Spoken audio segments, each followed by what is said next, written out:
9월 15일 K-메인 뉴스브리핑 시작하겠습니다.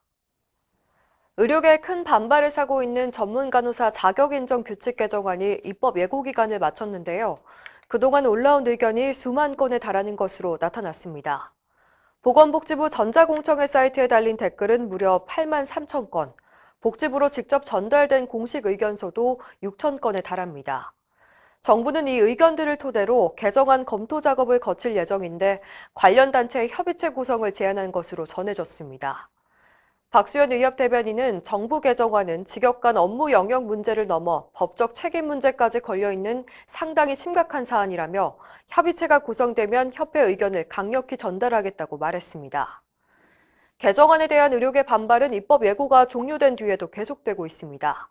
직선제 산부인과의사회는 어제 성명을 통해 개정안이 그대로 시행되면 세계 최고 수준의 의료 시스템과 의료의 질이 무너질 것이라고 경고했습니다.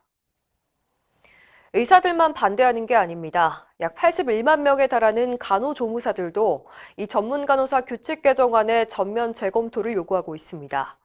대한간호조무사협회는 성명을 내고 간호 인력이 부족한 상황에서 전문간호사 제도만 따로 떼어 논의하는 것은 간호 인력 체계와 수급 전반을 왜곡시킬 수 있다고 지적했습니다.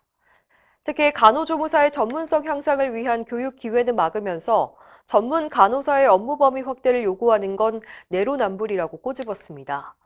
협회는 이 문제를 둘러싼 갈등이 심각하다며 관련 단체 간 의견 차이를 좁히고 조율하는 과정이 시급하다고 강조했습니다. 많은 의료와 논란에도 불구하고 정부가 공사의료보험 연계를 강행하고 있습니다. 정부는 어제 국무회의를 열어 국민건강보험법과 보험업법 개정안을 의결했습니다.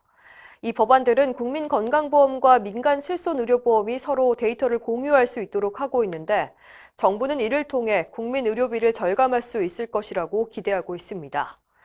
하지만 의료계는 민간보험이 국민의 의료 빅데이터를 수집하면 특정 집단의 보험 가입을 거절하거나 보험료 인상을 요구하게 될 것이라고 우려하고 있습니다. 특히 의료기관에 대한 실태조사를 통해서 비급여 의료행위를 통제하는 수단으로 악용될 소지가 크다는 지적입니다. 의협과 병원협회, 치과의사협회는 공동성명에서 공사보험 연계는 건강보험 당연지존제를 붕괴시키는 단초가 될 것이라고 경고했습니다. 대형 병원에는 규모에서 밀리고 의원급 의료기관에는 수적으로 열세인 중소병원들의 고충을 대변하는 기구가 마련됐습니다. 대한의사협회는 299병상 이하 의료기관의 어려움을 알리고 정책적 지원을 이끌어내기 위한 중소병원 정책 개선 특별위원회 가동에 들어갔습니다. 최근 1차 회의를 열고 중소병원의 토요 가산제 확대 적용, 의료급여 환자의 식대 인상, 또 CT와 MRI 설치 운영 기준 개선과 스프링클러 의무 설치에 대한 정부 지원, 그리고 간호등급제 페널티 부과를 폐지하는 방안 등을 논의했습니다. 특히 최근 들어 민원이 집중되고 있는 세탁물 관리 규칙에 대한 토론도 진행했는데 의료 세탁물 범위를 미국 CDC 기준으로 축소하는 방안, 처리 비용에 대한 수가 책정과 세탁업체의 독과점 대안 등이 제시됐습니다.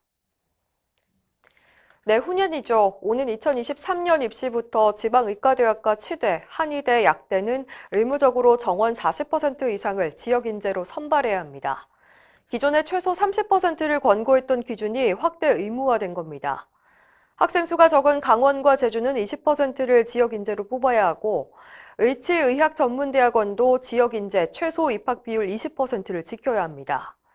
지역인재로 선발되기 위해서는 수도권이 아닌 지역에 소재한 중학교에서 입학부터 졸업까지 모든 과정을 이수하고 해당 지방대학이 소재한 지역의 고등학교의 전 과정을 이수해야 합니다. 또 학생 본인과 부모 모두 재학 기간 동안 학교가 소재한 지역에 거주해야 합니다. 이 지역 인재 기준은 2022년 중학교 입학생부터 적용합니다. 교육부는 어제 이 같은 내용의 지방대학 및 지역 균형 인재 육성에 관한 시행령 개정안을 의결했습니다.